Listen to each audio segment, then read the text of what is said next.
Charles, it seems to be changing from minute to minute, this Iran deal or no deal. How are you?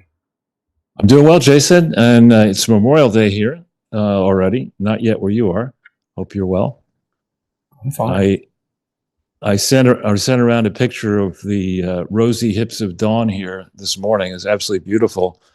Sent it to my brother, and he sent me back a picture of the garbage-strewn streets near where I used to live, asking me, "Do I miss that yet?" Yeah, not yet. No, not even a little bit. So, But Charles, yeah, people are just really confused as to exactly what the hell is going on because Trump keeps saying there's a deal and Iran says no, there isn't. Well, again, Trump does speak for the United States of America, and the question is, who really speaks for the government? I mean, is there a government in Iran, and if so, who runs it? So it's what I find fascinating, actually, watching, sifting through the news, is to see the coordinated way in which ostensible friends of Trump, I mean, Mike Pence was his CIA director and also Secretary of State, are working online with idiots like Mike McFaul, the CIA stooge and Obama stooge, who was kicked out of Russia when he served as ambassador there to the Russian Federation for trying to instigate a rebellion against Putin. These sorts of people and the clowns, both identified and using fake handles on X, are desperate to see Trump fail here. You know, they want to construct the narrative that the JCPOA agreement, which was literally a piece of shit, not even a treaty, because they knew they couldn't get it through the Senate. They want to contrast what Obama and Kerry supposedly negotiated with Iran and hold that out to say, look what we had under Obama and Kerry. Trump tore that up, and now we're in a place where if this falls apart, where the United States is far worse off, is their argument, than it may have been under the JCPOA. And I call total bullshit. I'm pretty certain, though nobody knows other than the people who are in the room, that the fine details of the deal are known to a select few people, and they do not include Mike McFaul, Mike Pence, and certainly any former member of the Obama administration. We do know that the United States relations with Iran have been a bipartisan failure for decades. They were a failure before the Shah. They may have been a workable situation, but it was hardly success under the Shah, and has been a 47-year debacle under presidents starting with Carter, going right across the line, back and forth, Republican, Democrat. It's been a disaster ever since. So Trump is trying to change the course of history for the future. And the markets seem at this moment to believe that it's going to win. Because if the markets are closed, and will be, some idiot has a comment that on X that the markets are going to crash on Monday. Well, the markets aren't open on Monday in the United States, so I guess we're safe from that. I don't think they're going to crash on Monday. It's quite a prediction. They may. European markets are, I think, European stocks should crash.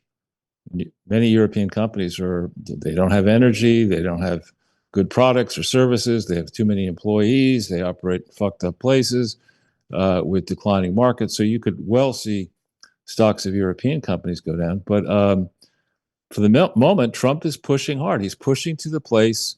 I said this to a person I won't name.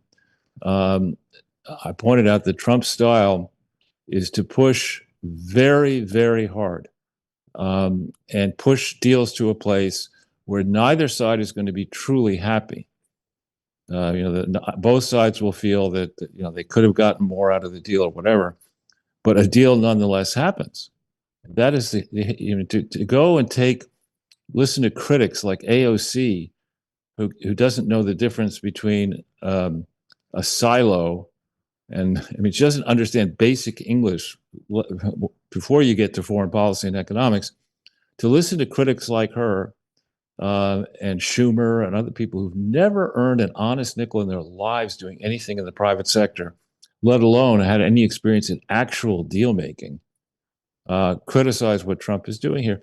Trump sees a regime that is maybe over, but certainly is tottering on its edge, that has stolen perhaps hundreds of billions, maybe trillions of dollars from the Iranian people since 1979, that has fomented destruction and terror, not only in the Middle East, but in Central America, in Argentina, inside the United States, pushing protests and other issues.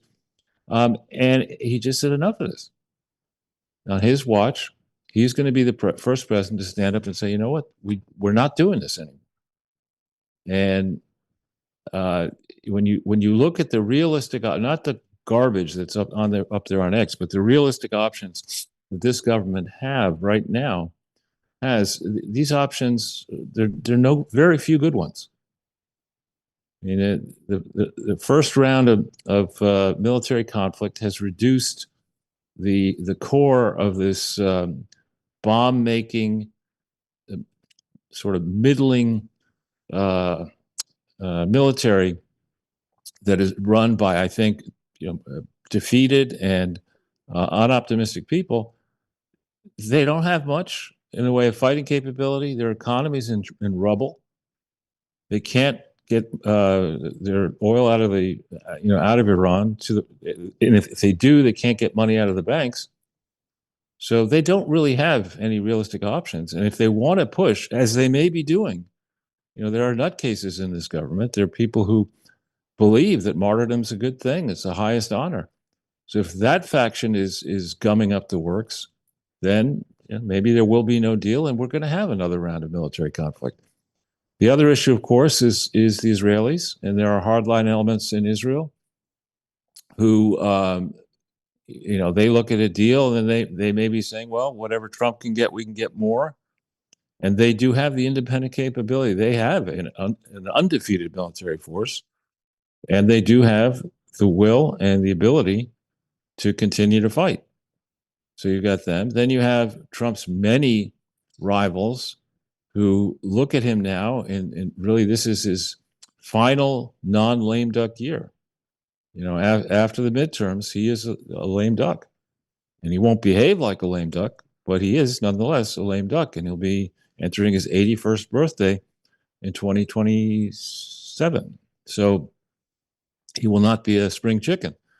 He's not a spring chicken now. So you have all sorts of people who want to get in front of cameras and get ink on the failing legacy news operations, whose first instinct is to criticize Trump.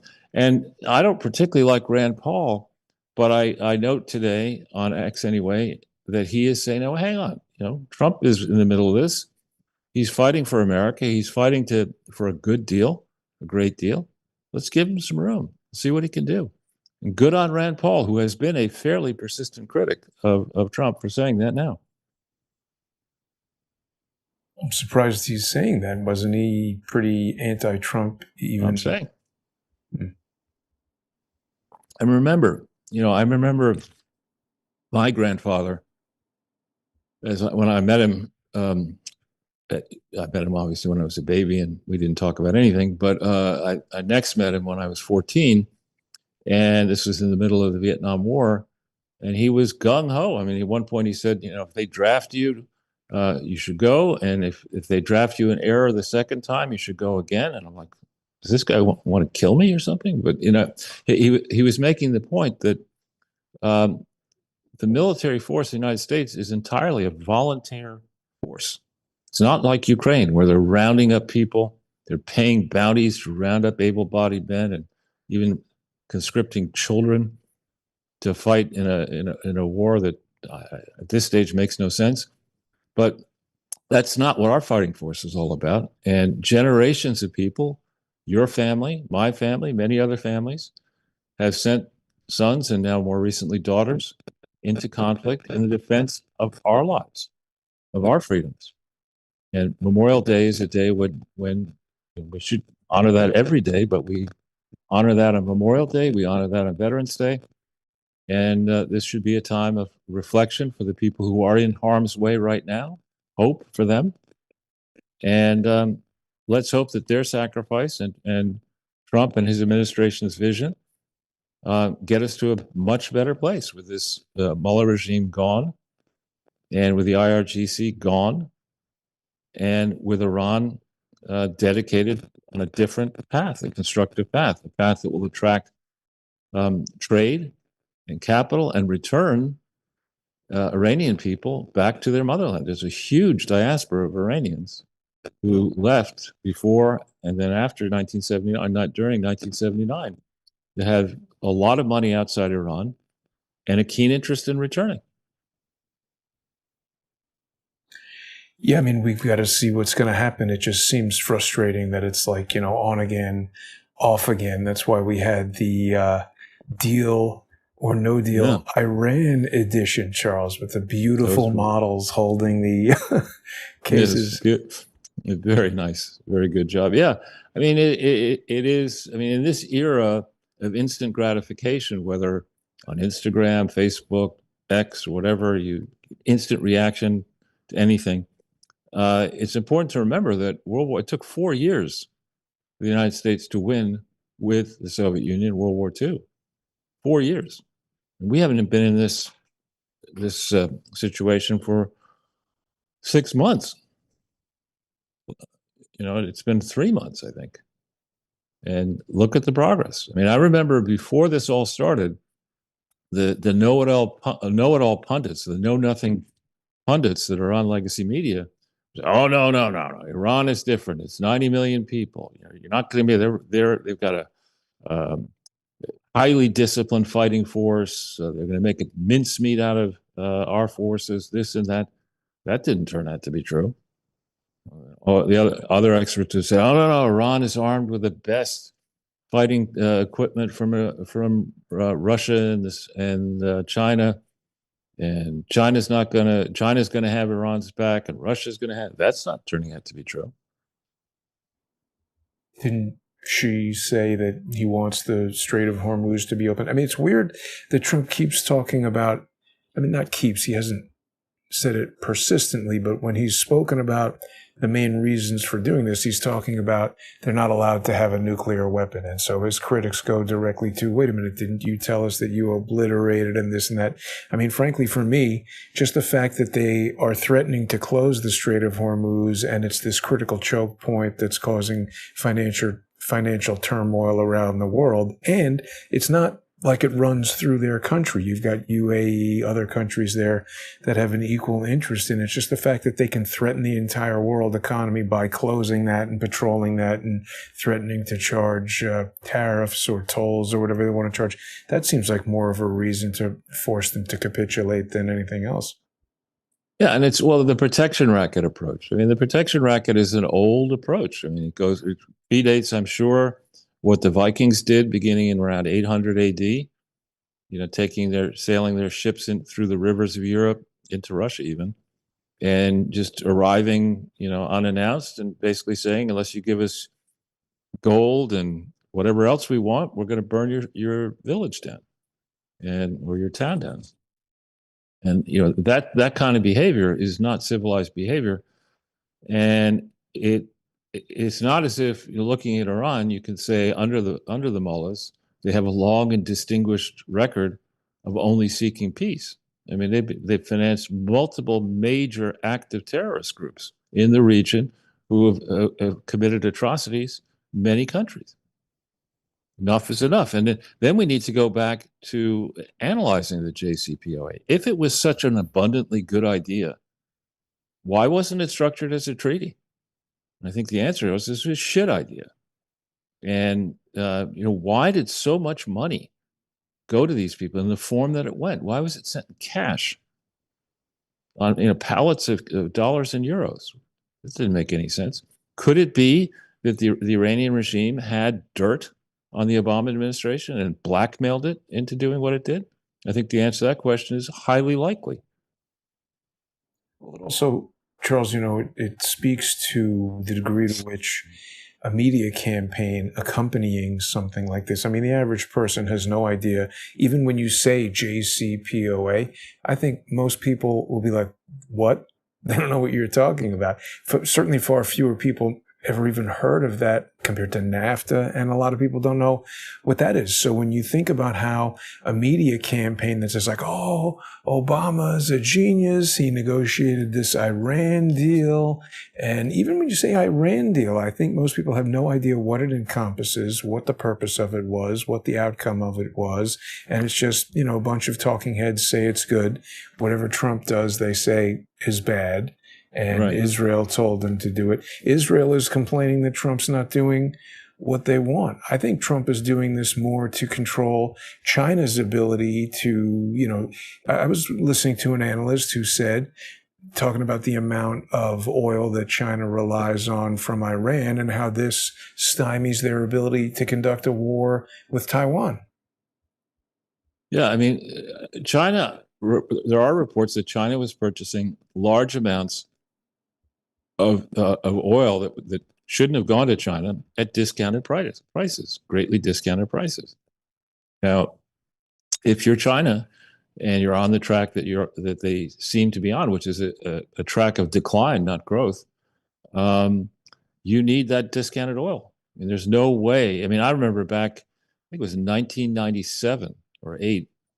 I was 98. Yeah, I was in Finland in the summer with my friend who owned a lot of different things, including a company that specialized in really doing detailed models on the supply and demand of all forms of energy and selling those studies to big clients around the world. And his firm then was very concerned. He questioned whether there would be enough fuel to power the growth dreams of China and India. Because if you look at them long term, I mean, you talk about a large economy growing at 5, 6, 7% real growth for a long period of time. That requires a tremendous amount of energy. And unlike the United States, which is the world's largest producer of energy, China is not. So they have a serious structural impediment to long-term growth. That's before you think through the impact of their declining their slow population growth rate, the aging of their population, the failure of their investment programs and infrastructure. So in China, people who paint were very quick to surrender first place to China and collect the honoraria they collect for going on media saying, you know, let's kowtow to China. They're going to be the number one in the future. We need to understand that we're already defeated. No, we don't. Charles, something else that happened since I think the last time we spoke was Tulsi Gabbard resigned. Yeah. Yeah. No, I mean, I go with the simplest explanation. If it is true that her husband has this extremely rare form of cancer and she loves him, they're still both in love with one another. She's decided she's going to stand by her husband. I applaud that decision. You know, I was divorced at the time that Clarissa came down with an extremely rare form of cancer that doctors had to her dying day had difficulty understanding. And I wholeheartedly respect the decision, you know, that part of the decision. Now there are people, Laura Loomer included, who were saying, no. Tulsi was told she was going to be fired. She was, this is a face-saving way of resigning. Loomer cites Tulsi's closeness to both to Joe Kent and to Tucker. She calls him Carlson, and that DNA, she claims, stands for "Do Not Invite to Key Meetings." I look and see 15 months is a relatively short time to be in any position, let alone the ODNI, which is a big position. And she didn't walk in there as somebody who was, you know, just trying to get on Fox News the way Pam Blondie did. You know, I mean, she went right to work. She made a number of very serious criminal referrals, lost in the fog of whatever I was looking at early this morning. Did you see the X posting that Trump made of the Shady Bunch? Did you see that? I thought it was pretty low quality AI, if you want to know the truth. But yes, Is that right? Well, but Trump put it out, no? he did, but I don't know where he got it from or who made it. It was just not. I mean, when you consider the quality level of what people are putting out, I mean, it's funny that he put it out. People hate it when he puts out these memes on Truth Social, but that's sort of part of Trump nowadays. Well, but my point though is that when we think about presidents going after past presidents, right? Biden set a bad precedent, or the people running Biden or pretending Biden was running things from 2001, January 2001, until the glorious day that that wax version of a human being left the residence on the 20th of January 2025. You think about the viciousness with which Biden and his various minions went after people. I mean, people killed themselves because they were unfair. There's something I just read about a guy who accepted a plea deal thinking he would be in prison for 12 months just to make the thing go away, only to discover he was going to serve for 9 years, so he killed himself. And you read through the stories of what happened to Michael Caputo and a whole bunch of other people during the Biden era. I hope and trust that the Trump team doesn't do the same thing to the people who did what they did to the January 6th team. But there are a whole bunch of people in Obama, Clinton, and Bush orbit who are truly evil people who have gotten away literally with murder. And I hope that Trump understands he doesn't have a lot of time left. We go, I mean, just in terms of his presidency, if we go, we understand the 60-day rule. That's the rule. It's an unwritten rule, but tradition whereby the FBI, in theory, is not going to go after Democrats. They might go after Republicans. They did it under Biden. But I would guess they're going to invoke that rule not to go after Democrats if indictments haven't dropped by early September this year. We're in end May already. Whatever it is, depending on where you are around the world, it's 4 or 5 days till the end of May. Then you've got June, and normally not much happens in July and August. People go on vacation. Even presidents go on vacation. Counterparties are on vacation. It's tough to get things done during the summer. And then you got the 60-day rule kicking in early September, and then you've got the midterms. And already we see the plot of the Democrats. Trump was a failed president in the first term. He's a felon. He's this. He's that. Why are we listening to him? The Supreme Court is corrupt. We need to pack the court. We need to do this. We got all these.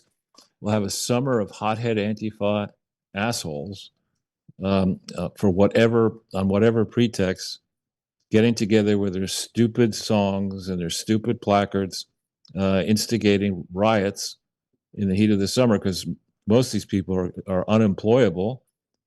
And we're seeing that good jobs in the private sector are shrinking. So that's the playbook that Hakeem Jeffries and Nancy Pelosi and Barack Obama thinks Obama is going to kick off a summer of protests on Juneteenth. That's his program. He's going to be involved, he and his minions, at every opportunity. Anytime there's a gathering to protest ICE, to protest any aspect of the Trump administration, his hands will be all over that, thinking that in chaos, you have the opportunity to animate young voters who will then, in theory, flock to the polls and vote Democrat. I don't think that playbook is going to work this summer. Well, I mean, Obama, he does two things at once, because he's got kind of the street level chaos with Antifa and all that. And then separately, of course, you've got the lawfare from his minions. We should talk about that, Charles. We've got to make our way over to the First Amendment Forum here. People are going to be able to join us on subscribestar.com and patreon.com/crowdsourcethetruth and crowdsourcethetruth.substack.com. People who follow me on X at JG_CSTT. We'll also be able to watch that. We got to talk about this second lawsuit where the people who were the targets of the DOJ, according to this characterization of it, have sued the Anti-Weaponization Slush Fund, as they've taken to calling it. So, I mean, again, this is not really news to anybody, but we'll talk about this and other things, as Trump would say,